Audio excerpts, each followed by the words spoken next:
Before that, we were in Detroit, Joe Louis Arena, and we're in the locker room, and they tell me that, and Elizabeth is sitting like a diving, a swimming pool high lifeguard thing, and the winner gets Elizabeth. And in the process, we're going to knock the thing down slowly so she don't get hurt. And Vince wants me to grab Elizabeth by the ankle. That's the picture we want. Randy goes nuts. I know it's a rib. I know it's a rib. It's Vince, George, you and Vince are screwing with me again. Why do you have to grab her by the ankle? And he's really going off. JYD's were inside. We're always screwing with Randy. And he's laughing. He's laughing. Randy looks, what's wrong with you? He said, well, you're asking the wrong question. And Randy says, well, what should I ask? He says, you better find out if George is laying on his belly holding her by the ankle or if he's on his back looking up her dress. He went absolutely spastic. I mean, he went absolutely nuts. How are you going to be laying on your belly or your back? I mean, you know, so now we're going to go over here and I'm going to steal her. And now at this point, my Crohn's disease is starting to kick in. We don't know it yet, but my energy level's falling. So I'm just really starting to run out of gas.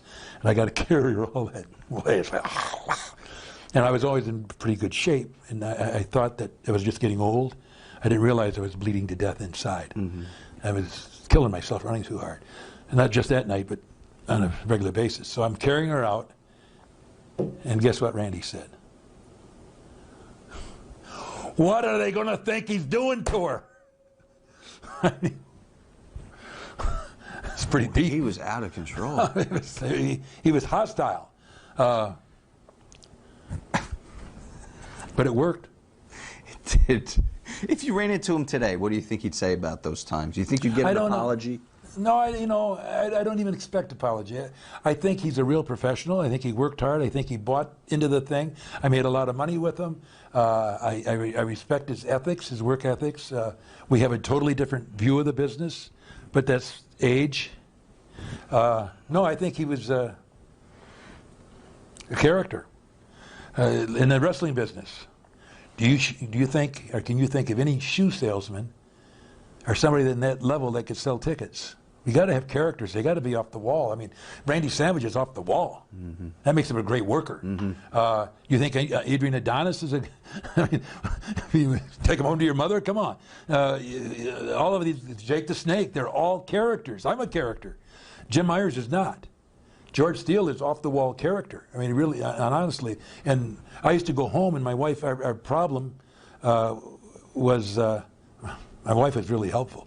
We got to get George in the box and get Jim out of the box to go teach. You're in a main event in the Madison Square Gardens on one night, and the next night you're out on a friggin' football field. It will drive you nuts. So it was very psychologically important that we went through that process of getting Jim in the box, or getting George in the box and getting Jim out, and back and forth. And I lived, when I'm on the road, George lived differently than what Jim lived. Totally different person. You mean when you were traveling with WWE? When I would come in for 3 months. Yeah. That was my escape from the teaching world. Right. And Morocco told me one time, he says, you try to do everything in 2.5 months that we do all year. I mean, I ran wild. It was just an escape. And I was a single man. George was never married. Thank God. His wife would have divorced him.